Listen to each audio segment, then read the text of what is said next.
하나님께서 우리의 삶을 이 땅 가운데 살게 하실 때는 각자에게 주어진 하나님의 특별한 삶의 이유와 목적이 있다는 것을 우리는 말씀을 통해서 알 수가 있습니다. 한동안 유행했던 책 제목 가운데 목적이 있는 삶이라는 책 제목도 기억하시리라고 생각됩니다. 목적이 있다는 것은 무엇일까요? 단지 오늘을 살아야 할 이유가 있다는 것이 아니라 하나님이 나로 오늘 이 땅 가운데 존재하게 하신 하나님의 뜻과 계획, 그 나를 통해서 이루기를 원하시는 하나님의 섭리가 있다는 것을 발견해야 한다는 이야기입니다. 그렇게 하나님의 부르심을 받은 하나님의 사람, 그 각각의 주어진 은사와 또 감당해야 될 사명의 몫이 다르다는 점에서 우리는 때로 비교하기도 하고 또 불평하기도 합니다. 어떤 이의 삶의 모습은 더 사람들 눈에 보기에 의미 있어 보이고 화려해 보이고 멋있어 보이는가 하면 또 어떤 이들의 삶은 초라하기 그지없고 하찮은 삶을 사는 것처럼 여겨지기도 합니다. 그러나 하나님께서 이 땅에 오늘 우리로 살게 하시고 존재하게 하신 것은 연약한 대로 또 강하고 화려한 것은 그것대로의 의미를 가지고 오늘을 살아가게 하셨다는 것을 신뢰해야 합니다. 우리의 일상의 모습이 우리의 열심과 최선의 모습을 따라 달라진다는 것은 두말할 나위 없습니다. 천편일률적으로 하나님이 정해놓으신 모습으로만 살지 않는다는 것도 우린 잘 압니다. 그러나 삶의 내용은 다를지라도 우리가 가지고 살아가는 삶의 의미와 목적 가운데 하나님이 나를 이 땅 가운데 있게 하신 나를 향하신 하나님의 소명을 발견하고 그 소명을 성취하여 오늘을 살아가는 것은 일상을 살아가는 것만큼이나 중요하다는 점에서 우리의 삶의 그 외적인 것들로 규정할 수 없는 너무나 귀하고 본질의 것임을 우리가 알아야 합니다. 왜 서두에 이런 묵직한 이야기를 나누냐면 오늘 고핫 자손들에 관한 말씀을 나누면서 우리는 이들에게 주어진 소명, 이것을 이들이 감당하기까지 어떠한 삶의 태도로 이것을 감당해왔고 또 그 안에서 하나님이 이루신 일들을 우리가 봄을 통해서 우리를 부르시고 사명자로서의 삶을 살게 하시는 하나님의 섭리가 무엇인지를 발견하기 위함에 있습니다. 우리가 읽은 4장 말씀을 보면 역시 1절 말씀은 이렇게 시작되죠. 여호와께서 모세와 아론에게 말씀하여 이르시되. 오늘은 이 말씀의 구절을 단지 하나님이 그렇게 말씀하심으로 시작했다라기보다는 어떤 사명의 각기 다름으로 좀 보려고 합니다. 이 말씀하여 이르시되에는 누구에게만 허락되어지는 하나님의 일하심의 방식이었습니까? 모세와 아론에게 하나님이 말씀하셨습니다. 이들에게 하나님의 사역하신 하나님의 방식은 말씀해 주시는 것이었죠. 자, 그런데 5절 말씀을 보면 진영이 전진할 때에 아론과 그 아들들에게만 허락하신 일들이 또 기록되어져 있습니다. 그 내용들이 6절에 기록되어져 있는 말씀부터 14절까지 말씀입니다. 성막 안에 있는 모든 성물들을 하나님께서 말씀하신 각각의 다른 색상의 보자기에다가 싸고 다시 그것을 해달의 가죽으로 덮고 그 하나님의 성물을 만지고 다루는 일들은 아론과 그 아들들 가운데 4명의 아들 중에 2명의 아들, 첫째와 둘째는 이미 다른 불을 사용하다가 죽임을 당하지 않았습니까? 그러니까 아론과 나머지 2 아들, 이 3명에게 주어진 역할이었다는 것입니다. 그리고 15절 말씀에 보면 그렇게 아론과 그 아들들이 하는 일들을 다 마치고 나면 나머지 고핫 자손들이 와서 무엇한다고 말하고 있습니까? 와서 맬 것이니라 라고 말합니다. 와서 매는 일, 그것이 이 고핫 자손이 하는 일이었다는 거죠. 여러분, 여기 기록되어져 있는 내용들만 보면 우리 각기 다름의 사역의 형태들을 보게 됩니다. 오늘 고핫 자손의 말씀만 우리가 주목해서 보았습니다만 뒤에 나오는 게르손 자손, 이 게르손 자손들은 성막을 이루고 있는 가장 무겁고 힘든 일들을 죄 감당합니다. 제일 어렵고 몸을 쓰는 일을 게르손 자손이 감당하고 뒤에 나오는 무라리 자손, 29절 이하에 나오는 무라리 자손들은 그 와중에서도 좀 손쉽게 할 수 있는 일들, 가벼운 일들, 하찮은 일이라고 여길 만한 일들을 또 감당하기도 합니다. 다 각기 다름의 역할들이죠. 다 레위 지파인데 각 자손들마다 또 각각의 가문을 따라서 다름의 일들을 감당합니다. 여러분, 이것이 얼마간 지속되어져야 했던 일일까요? 광야 38년의 삶을 살아가는 동안 이들이 계속해 지속되어져 왔던 일들이었다는 것입니다. 그런데 이 일들을 감당하는 동안 여러분, 이 일이 결코 쉽지 않다는 것을 우리는 생각해 볼 필요가 있죠. 어떤 점에서 이 일이 쉽지 않았을까요? 이스라엘 백성들은 광야를 지나는 동안 이 성막을 유지하기 위해서 계속해서 거두고 다시 텐트를 치듯 성막을 치고 다시 거둬들이고 치고를 반복해야 했습니다. 여기에 정해져 놓은 일정 기간이 있을까요? 일정한 기간이 없어요. 하나님의 영이신 성령께서 임재하듯 그렇게 불기둥과 구름기둥이 진영한 가운데 그 성막에 임재해 계시다가 오늘 떠나고 내일 다시 떠나겠다고 하시면 오늘 당장에 풀업 짐 다시 싸야 됩니다. 그리고 또 한 일주일 가다가 또다시 또 행진하면 멈춰서서 기껏 쳐놓은 것을 또 거두고 또 그것을 다시 진영 가운데 두는 작업을 반복해 왔다는 겁니다. 물론 어떤 때는 긴 시간이 유지되었을 때도 있습니다만 여러분이 일들이 38년 동안 반복해서 계속해서 텐트를 치고 거두고 치고 거두고를 반복하는 이 일이 결코 쉬운 일이 아니었을 거라는 겁니다. 같은 레위 지파 가운데 어떤 이에게는 말씀하시고 어떤 이들은 성물을 다루어서 그것을 잘 보존하고 포장하는 일을 하게 하셨고 어떤 이들은 가볍고 운반하는 일을 하게 하셨고 어떤 이들은 별로 중요하지 않은 일을 감당하게도 하시고 한 집안의 그 역할들이 각기 다름으로 드러났다는 점을 주목해 봐야 한다는 이야기입니다. 평가되지 않겠습니까? 비교되지 않겠습니까? 제일 멋있어 보이는 일이 어떤 일입니까? 아무래도 말씀하여 라고 하는 모세와 아론의 역할, 하나님의 말씀을 받는 일이 제일 그래도 뭔가 권위 있어 보입니다. 그러나 오늘 이 고아자손에 관한 하나님의 말씀 가운데 발견해야 될 가장 중요한 사실 한 가지는 말씀을 듣고 그 말씀을 전하는 자나 성물을 전진해 나아갈 때마다 이것을 다루어서 잘 보존하는 자나 이것을 메고 이동시키는 자나 또 그 외 나머지 일들을 잡무를 하는 자나 모두가 다 회막을 회막되게 하는 일에 중요한 일들을 감당했다는 것입니다. 여러분, 이 모습을 예수님께서는 어떻게 비교하여 말씀하기도 하셨죠? 그리스도의 몸으로서의 기능과 역할에 관해서 말씀하기도 하셨습니다. 우리가 다 한 몸 그리스도의 지체를 이루고 있는데 다 눈일 수 없고 다 코일 수 없고 다 귀일 수 없다는 것 아닙니까?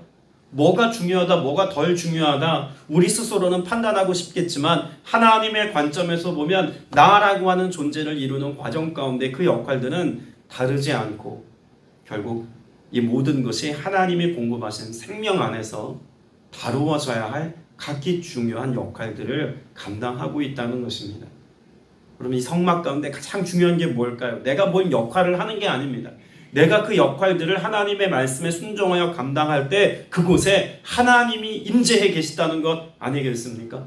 하나님의 임재하심을 위해서 우리에게 역할이 다르게 주어진다고 해서 이것을 서로 평가하거나 우위에 두거나 낮음에 두거나 할 필요가 없다는 이야기입니다. 그 권위에 관해서는 하나님의 인정하심을 따라 우리가 그 권위를 바라볼 수는 있겠지만 그러나 그 권위가 하나님으로부터 크게 주어졌다, 적게 주어졌다 이런 것들을 논하고 여기에 의미를 부여하여서 내가 높은 자라고 의스될 것도 내가 덜 중요한 역할을 감당했다고 자기 비하할 것도 아니라는 이야기입니다. 이 말씀을 제가 서두에 장황하게 드리는 이유는 뒤에 나오는 민수기 말씀을 보다 보면 고앗 자손이 이것 가지고 시비를 걸고 다툼과 분쟁이 나오는 장면의 말씀을 우리가 앞으로 보게 될 겁니다. 인간의 마음이 그렇습니다. 무언가 사람들에게 돋보이는 일, 화려해 보이는 일에 마음을 빼앗기는 것은 당연한 일입니다. 그러나 우리가 그러한 삶을 살지 않기 위해서는 어떠한 삶의 태도가 필요하다는 것을 이 말씀을 통해서 배우고 알아야겠습니까?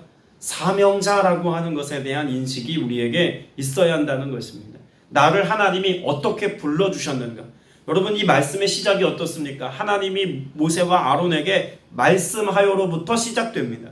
그럼 말씀을 받는 자는 말씀을 받는 역할을 하는 것이고, 그 말씀을 들어서 각각의 사명을 따라 그 백성된 자들, 자손된 자들에게 그 사명을 부여하신 것도 누가 그 역할을 부여하신 것임을 알아야 할까요? 하나님이 그것을 그들에게 소명으로 주셨다는 사실이 중요한 것입니다.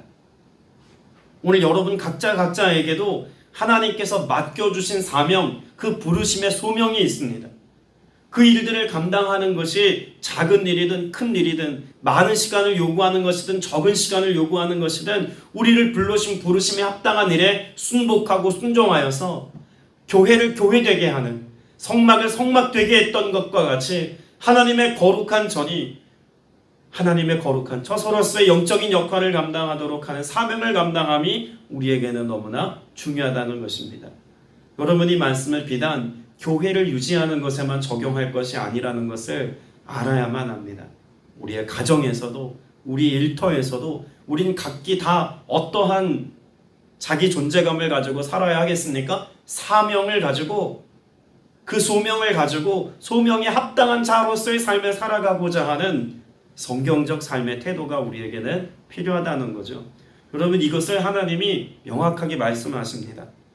3절 말씀을 보면 하나님께서 레위 지파에 대한 집계를 하라고 말씀하시면서 나이를 제한하여 하나님이 말씀하시는 내용이 3절에 있습니다. 몇 세부터 몇 세까지입니까? 곧 30세 이상으로 몇 세까지? 50세까지. 자, 레위 지파를 하나님이 집계하실 때는 그 나이와 연수를 하나님이 따져서 물으셨다는 것을 알 수가 있습니다. 그런데 하나님이 다른 지파들, 하나님께서 진영을 짜시고 하나님 전쟁에 나아갈 자들을 하나님이 부르셨을 때도 하나님이 나이를 언급하셨습니다. 자, 민수기 1장을 보겠습니다. 3절 말씀 같이 한번 읽어보겠습니다. 시작. 이스라엘 중 20세 이상으로 싸움에 나갈 만한 모든 자를 너와 아론은 그 진영별로 계수하되. 자, 그러면 다른 지파들을 계수하는 것과 레위 지파를 계수하는 방식이 다르다는 것을 알 수가 있죠. 자, 차이점을 두 가지 발견할 수 있습니다. 어떤 차이가 있을까요? 일단 나이가 다르죠. 싸움에 나갈 자로 부르신 하나님의 사람들은 20세 이상, 레위 지파는 30세 이상, 그 차이가 있습니다. 또 차이가 뭐가 있을까요? 1장 3절에서는 몇 세까지가 없습니다. 그런데 4장에 기록되어 있는 레위 지파는 50세까지가 있습니다. 쉽게 말하면 1장에서는 은퇴가 없는 삶에 관하여 말씀하고 있고, 뒤에 나오는 4장은 은퇴가 있다는 이야기죠. 자, 그러면 여기에서 우리가 중요한 사실을 발견할 수가 있어요. 20세 이상 군사로 부름받은 자들이 지켜야 할 것은 무엇입니까? 그들의 가정입니다. 가정의 울타리를 지키는 역할을 20세 이상의 건장한 남성들에게 맡겨 놓으신 겁니다. 너무나 합리적인 말씀이죠. 나이가 어릴수록, 나이가 젊을수록 그 역할을 감당하는 것에 있어서는 이 혈기왕성한 청년들이 앞장서야만 합니다. 유다 지파를 비롯한 나머지 모든 지파들이 진영을 이루고 전쟁에서 싸움을 할 때는 젊은이들이 앞에 나아가서 전쟁을 치르는 것이 당연한 일이었다는 겁니다. 뭘 보존하기 위한 방편일까요? 여러분, 이것은 가정과 그 삶의 울타리를 지키게 하시는 하나님의 은혜의 방편입니다. 자, 그런데 우리가 2장 말씀을 보면서도 다루었습니다만, 하나님께서는 그 진영을 잘 관리하고 진영을 잘 지키는 깃발 아래서의 삶도 너무나 중요하지만, 그 진영 중앙에 있는 회막을 지켜내기 위해서 싸움에 능한 자, 레위 지파를 오히려 회막 지키는 자들로 하나님이 부르셨다는 사실도 우리가 보았습니다. 그런데 이 회막을 지키는 자의 나이가, 그 역할을 감당해야 되는 나이의 연수가 30세부터 50세까지입니다. 그럼 30세라는 의미부터 한번 볼까요? 왜 30세일까요?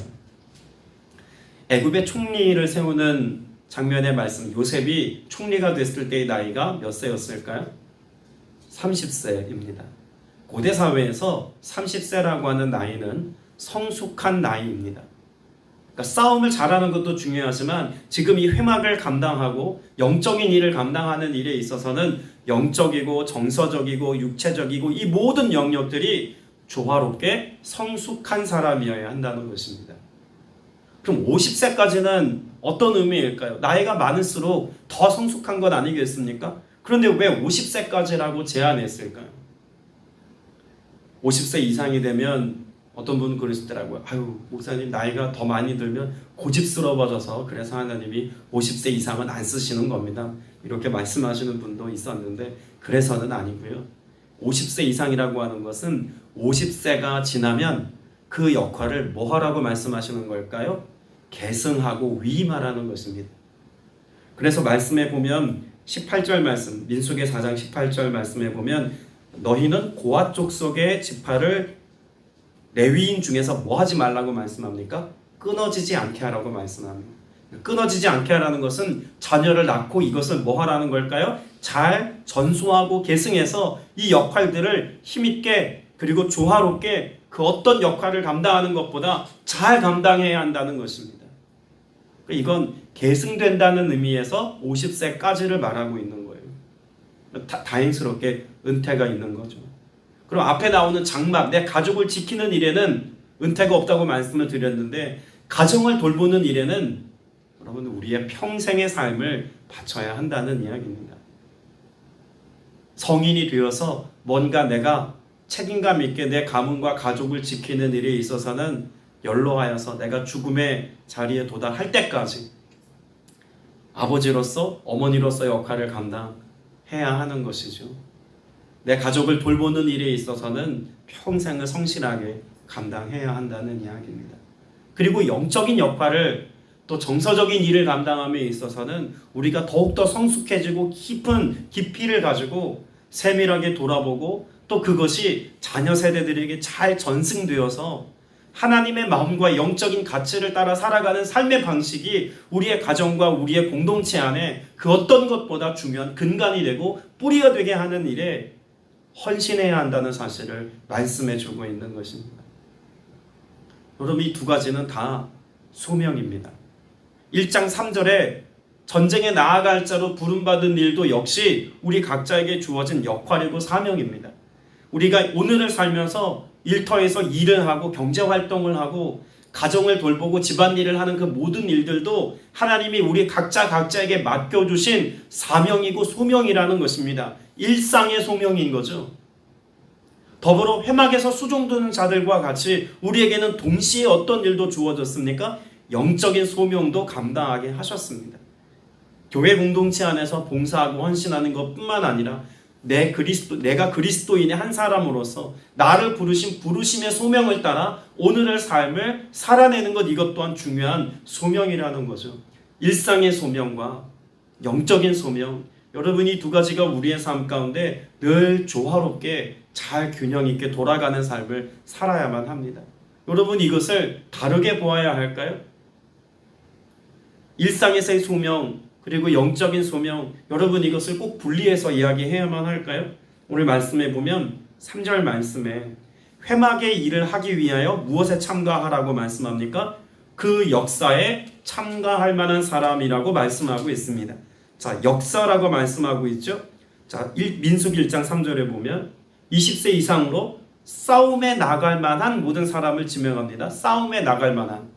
우리말 성경에는 싸움에 나갈 만한이라고 정해서 전쟁과 관련하여서 번역을 하였고 4장에서는 그 하나님의 일을 감당한다는 점에서 역사라는 표현을 썼습니다만 히브리어 성경을 보면 여기 싸움에 나가다라고 하는 단어와 역사라고 하는 단어가 같은 단어입니다. 왜 같은 단어를 썼을까요? 원어 성경에서는 진영을 지키는 일과 회막을 지키는 일이 다르지 않은 중요한 이름을, 아니 같은 일임을 우리에게 명시하여 말씀해주고 있는 거죠. 때문에 우리가 가정의 일은 영적이지 않다라고 말할 수 없습니다. 그곳에서 부르심이 곧 하나님이 우리에게 맡겨주신 소명의 일부이기도 합니다. 하나님이 영적인 자리에서 교회 공동체를 통해서 하나님이 내게 맡겨주신 일들도 가정의 일만큼이나 오늘 내가 생존하여 살아가는 일상의 일만큼 중요한 일이다. 실제적이고 현실적인 일이다라고 하는 사실도 말씀해주고 있는 겁니다. 근데 우리의 삶의 비중을 놓고 한번 생각해 보면 우리의 생존을 위해서 일상의 삶을 살아가는 것은 당연한 일이고 많은 시간을 들여 헌신하는 것이 옳은 일이고 합당한 일이라고 여기지만 영적인 일을 감당하고 교회 공동체 안에서 하나님께서 나를 부르신 소명에 합당한 삶을 살아가는 것은 선택해도 괜찮고 안 해도 괜찮은 하나의 옵션 정도로 생각하며 시간을 보내기도 합니다.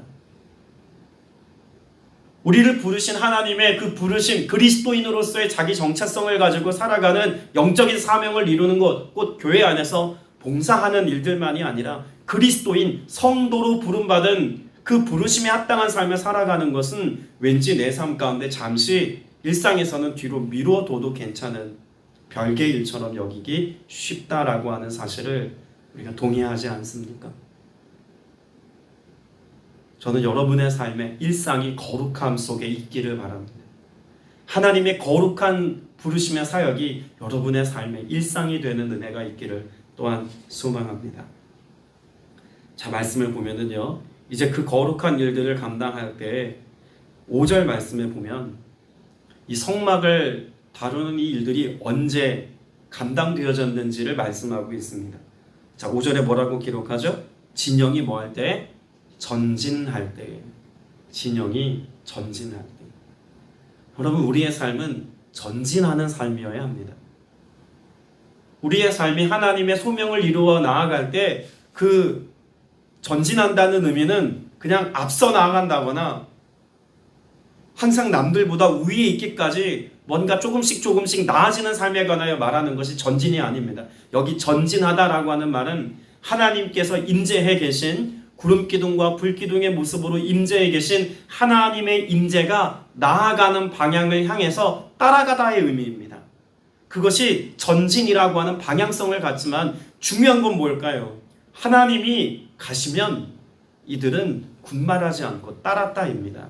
전진하면 내가 오늘 회막을 쳤다가 내일 다시 회막을 거두어야 돼도 하나님이 가시면 전진하면 우리가 거기에 뭐 한다는 걸까요? 반응한다는 것입니다. 여러분이 고핫자손뿐만 아니라 레위지파의 사람들은 우리가 이미 보았던 것처럼 전쟁에 능한 칼을 들면 용맹해지는 사람들입니다. 내가 잘하는 일 혹은 내가 할 수 있는 일, 하고 싶은 일들이 있음에도 불구하고 여러분 이들은 기꺼이 그와 같은 일들을 권리 포기한 자들입니다. 내가 잘하는 일이 아니라 내가 하고 싶은 일이 아니라 하나님이 맡겨주신 일을 감당하고 있는 겁니다. 그리고 그 일을 감당함에 있어서는 무엇이 요청되어집니까? 내 의지나 내 계획이 반영되지 않습니다. 하나님이 전진하면 수고로이 내가 했던 모든 것들을 다시 무너뜨리고 다시 쌓고를 반복해야만 합니다. 여러분, 그리고 이 일을 뭐 해야 된다고요? 계승해야 된다고 그랬어요. 여러분, 이 일들이 성인 남자로 자라는 아이들의 눈에 볼 때 막 태어난 아이에서부터 만 30세 이전까지의 이 레위지파 사람들의 자녀들을 한번 보십시오. 전쟁에서 선봉에 선 유다지파 사자와 같이 뭔가 멋이 있어 보이지 않습니까? 남자로서 해볼 만한 일이라고 여겨질 만한 일이죠. 선봉에 서는 거, 그건 멋있는 일입니다. 그런데 지금 이 고핫 자손들은 뭐 해야 됩니까? 텐트가 하나님의 성막이 다 해체가 되고 나면 그런 아론의 아들들, 아론과 그 아들들이 들어가서 천으로 다 싸둡니다. 그럼 그거 메고 가는 게 그들이 해야 될 일이에요. 몸은 몸대로 피곤한데 별로 멋있어 보이지도 않습니다. 그렇게 의미 있어 보이지도 않습니다. 그렇게 대단해 보이지도 않아요. 그런데 그들이 무엇했다는 겁니까? 순종했다는 것입니다. 이 안에는 이 레위지파가 보여준 삶의 모습은 단지 그들의 기능과 역할에 관해서만 말씀하고 있는 거 아니라 이 4장과 5장에 기록되어져 있는 모든 말씀 속에는 결국 이 레위지파가 하나님 앞에 순종하였더라. 내가 하고 싶은 것, 내가 잘하는 것 있지만 이것들을 기꺼이 묻어두고 하나님의 말씀에 순종하여서 일들을 감당하여서 회막이 회막되게 하고 이스라엘 백성들이 하나님의 거룩한 백성으로 광야를 행진하는 이 일에 멈춤이 없도록 이들이 헌신했다는 이야기입니다. 오늘 저와 여러분의 삶에도 하나님의 부르심에 순종하는 영성을 가지고 오늘 이 하루를 거룩한 주의 자녀로 살게 되시기를 바랍니다. 주의 영광을 무엇으로 나타내겠습니까? 작은 일에도 내가 충성하고 헌신하고 순종하되 기꺼이 나의 것들을 내려놓을 수 있는 믿음의 용기를 가진 자들을 통해서 오늘도 하나님은 하나님의 역사를 전진해 나아가는 이 은혜를 베풀어 주실 줄로 믿습니다. 기도드리겠습니다. 은혜가 풍성하신 아버지 하나님, 우리가 주를 따라 전진하는 삶이기를 간절히 소망합니다. 하나님, 여기에 순종이 있음을 보았습니다. 내가 잘하는, 내가 하고 싶은 그 모든 일들을 기꺼이 내려놓았던 하나님 권리 포기의 순종이 있음을 보았사오니 우리가 주를 섬기는 일을 감당하며 우리가 일상을 거룩한 일로 감당하는 그 모든 소명의 자리에서 주를 향한 순종의 태도가 우리 안에 늘 있게 하여 주시옵소서. 순종이 제사보다 낫다 말씀하신 것이 그런 의미임을 우리가 다시 한번 깨닫습니다. 육체의 정욕을 따라 내 눈에 보기 좋은 것을 쫓아 오늘을 살지 않게 하시고 하나님의 말씀에 반응하여서 순종함으로 합당한 열매를 맺으며 주님의 뜻을 성취하며 하나님의 나라를 이루며 살아가는 복된 주의 자녀들 다 되게 하여 주옵소서. 감사드리옵고 예수님의 이름으로 기도드렸사옵나이다. 아멘.